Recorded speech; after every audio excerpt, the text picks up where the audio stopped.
Assalamualaikum warahmatullahi wabarakatuh. Perkenalkan, nama saya Anggita Safitri, NIM 24201014 dari kelas PMTK 3C. Di sini saya akan menjelaskan yang pertama, anggota wudhu yang dibasuh dan disapu ketika ada air dan ketika sulit menemukan air. Urutan anggota tubuh yang dibasuh mulai dari wajah, tangan, kepala, dan kaki dilakukan secara berurutan dan tidak boleh dilanggar dan harus tertib. Dalam mazhab Syafi'i, bagian yang wajib dibasuh ketika berwudu menggunakan air adalah bagian wajah, tangan sampai siku, lalu membasuh sebagian kepala dan kedua kaki sampai mata kaki. Sedangkan membasuh kedua telapak tangan dan berkumur-kumur lalu memasukkan air ke hidung dan membersihkan telinga adalah hukumnya sunnah. Lalu anggota tubuh yang disapu adalah rambut. Dilakukan sebanyak sekali atau ada dalam riwayat lain yang menyebutkan 3 kali. Sedangkan anggota badan yang diusap pada saat tayamum atau sulit menemukan air adalah bagian wajah dan kedua tangan sampai siku, sebagaimana dalam berwudhu. Untuk kedua, bagaimana tanggapan terhadap laki-laki dewasa yang tidak peduli dengan panggilan sholat Jumat? Menurut saya pribadi, laki-laki tersebut sama dengan melakukan sebuah keburukan, karena kata Imam Syafi'i, menghadiri sholat Jumat hukumnya fardu. Maka barang siapa yang meninggalkan perkara fardu karena meremehkan, berarti dia sudah melakukan keburukan kecuali apabila Allah Subhanahu wa taala memaafkannya. Dalam hadis lain, Nabi SAW berkata, tidaklah seseorang meninggalkan sholat Jumat 3 kali karena meremehkannya kecuali Allah akan menyegel hatinya. Kata Imam Syafi'i dalam kitab Al-Um menjelaskan sebuah hadis Rasulullah SAW bersabda, mantara kal jumu'atan min ghairi daruratin kutiba manafikan fi kitabillah yumha wala yubdah.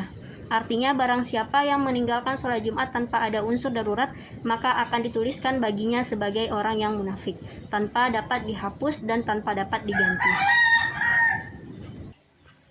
Selanjutnya, pendapat terhadap orang yang berbicara ketika khatib berkhotbah.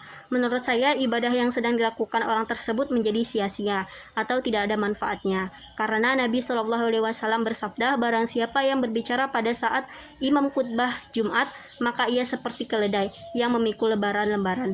Artinya ibadahnya sia-sia dan tidak ada manfaatnya. Dan siapa yang diperintahkan untuk diam lalu tidak diam, maka tidak ada Jumat baginya. Artinya ibadah Jumatnya itu tidak sempurna.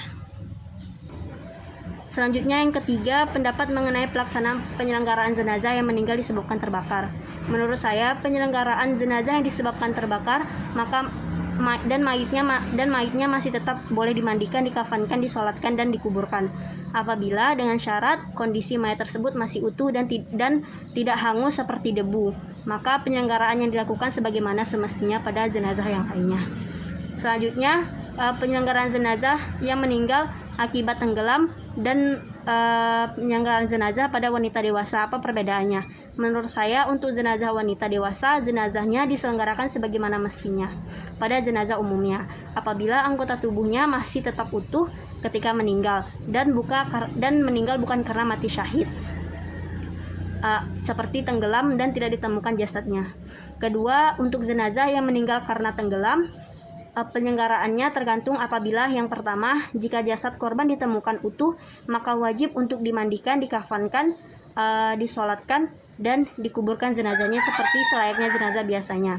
Yang kedua, untuk jasad korban yang tidak ditemukan utuh, maka tak perlu dimandikan. Jenazah boleh langsung dikafankan hingga disolatkan dan dimakamkan secara Islam di tempat yang sesuai kehendak sanak familinya. Yang ketiga, ketika korban tidak ditemukan, maka hanya perlu melaksanakan sholat gaib untuk korban yang tenggelam tidak ditemukan tersebut jasadnya. Selanjutnya, pertanyaan keempat, menurut saya, jika seorang pergi menggunakan kendaraan pribadi, maka sebaiknya ketika masuk waktu sholat, dia berhenti dan mencari masjid. Tetapi apabila perjalanan yang dilakukan karena hal penting dan harus sampai pada tujuan dengan jam yang telah diatur sebelumnya sehingga membuat dia tidak sempat untuk melaksanakan dan berniat menjamak atau mengqashar, maka diperbolehkan. Maka hal tersebut dibolehkan dengan syarat perjalanan dengan jarak kurang lebih 88 km. Selanjutnya untuk pertanyaan nomor 5, ibadah yang sering dilakukan. Yang pertama sholat 5 waktu, fardu, puasa di bulan Ramadan, mengaji atau tadarus, dan tersenyum, karena tersenyum merupakan sebagian dari ibadah. Sekian, terima kasih. Assalamualaikum warahmatullahi wabarakatuh.